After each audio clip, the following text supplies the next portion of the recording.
Қайырлы күн баршаңызға. Бүгін мен сіздермен қазіргі хит пирог болып жатқан сникерс пирогының рецептімен бөлісемін. Жасалу жолы оңай. Сіздер де жасап көріңіздер. Менің каналыма тіркеліп, лайк, комментарий жазып және өз пікірлеріңізді білдіре отырыңыздар.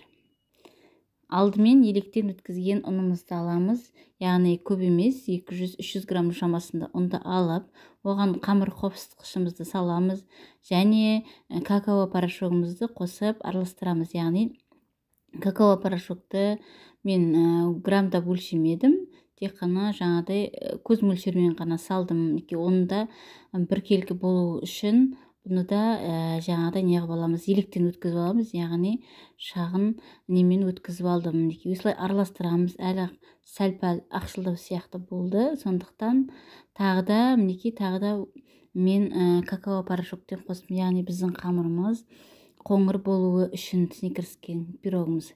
Одан кейін бұған енді қант қосамыз. Жаңағыдай қатты емес, енді 3 қасықтай мен қостым. Егер қатты тәтті болады десеңіздер, сәл көптеу қоссаңыздар болады. Одан кейін бір жұмыртқамызды қосамыз. Бұны да азғантай қылып араластырып алғаннан кейін біз ертілген сары майымызды құямыз. Яғни сары майымызды алдын ала ертіп алып, одан кейін осылай қамырымызды неғыла бастаймыз, илей бастаймыз. Яғни мен алдымен қасықтың осындай көмегімен иледім. Содан кейін барып қолымның көмегімен барлығын біркелкі қылып қосып, яғни қамыр шығардым. Осындай болып шықты қамырымыз. Енді осыны аз уақытқа холодильникке салып қойсаңыздар болады, яғни жарты сағаттың көлемінде. Енді біздің салмасын дайындау үшін мен осындай қолдың творогын алдым. Оны да көп алған жоқпын. 300 граммның жобасындай, 250-300 грамм жобасындай алдым. Одан кейін үлкен қасықпен 5 қасықтай қант салдым және 2 жұмыртқа салдым.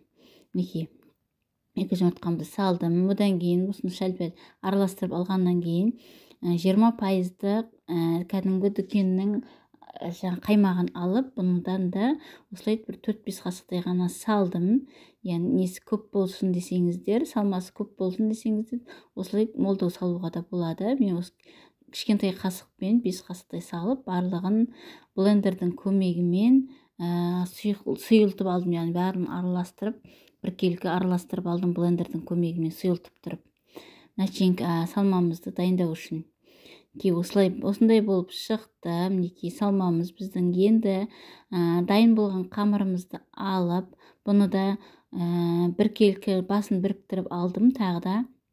Одан кейін қамырымызды енді жаямыз. Ол үшін мен 2 пакетті, яғни осындай 2 пакеттің алдым да, бірінің үстіне бірін жайып, яғни жерге жабысып қалмас үшін, ыдысымызға да салуға оңай болуы үшін осы қамырымды мен пакет, яғни одноразовый салфанның бетіне саламын. 2 салфанды бір-біріне беттестіріп, осының ортасында қойып, қамырымды ысамын, яғни осылай ысамын, яғни бір-бірін. Өткені табамызға салуға да ыңғайлы, әрі және істеуге де ыңғайлы. Жерге жабысып қалмас үшін де өте ыңғайлы деп ойлаймын өзім. Міне осылай қамырымызды 2 пакеттің арасына ысып аламыз, яғни жайып аламыз. Біздің неміздің песочный қамырымызды осылай мен қолдың оқтаудың көмегімен жайып болғаннан кейін осы дайын болды. Енді осыны табама, яғни мен табама сала қоямын. Ыңғайлысы, бір ыңғайлысы сол, табаға ыңғайлы сала қоюға. Өстіп салып алып, содан кейін болғаннан кейін жаңа бетіндегі пакетті алып тастаймын да, одан кейін қолымның көмегімен жақсылап жая бастайсыздар. Ыңғайлап, өздеріңіз ыңғайына қарай салып аласыздар. Жиектерін әдемі болсын десеңіздер, шығарыңқырап, содан кейін оқтаудың көмегімен кесіп тастауға болады. Мен сәл-пәл шет жағына қарай салыңқырап жіберіппін, ештеңе қылмас. Енді осылай қолымның көмегімен басып алып, ішін сыртын бәрін басып алғаннан кейін начинкамды құйдым. Осыны 180 градуста пісіріп алдым. Жарты сағат 40 минуттың шамасында, беті сәл қатқаннан кейін. Одан кейін шоколадымызды ерітіп, қара шоколад болса болады, ертіп оған арахисті салып бетіне құямыз. Содан кейін аз уақытқа, яғни мына шамалы салқындау керек, салқындағаннан кейін ысылай құюға болмайды пирогтың бетіне. Сәл пирогымызды салқындатып алғаннан кейін барып осылай неге араластырып құйдым. Шоколадпен жаңғақты араластырып бетіне құйдым мінекей. Мен водяной баняда, яғни ертіп алдым шоколадымды. Сосын осындай соленый арахис қостым. Мінекей осындай болып шығады. Енді бұны аз уақытқа холодильникке қойып аласыздар, яғни кешкілік қойып таңертеңге дейін тұруы керек.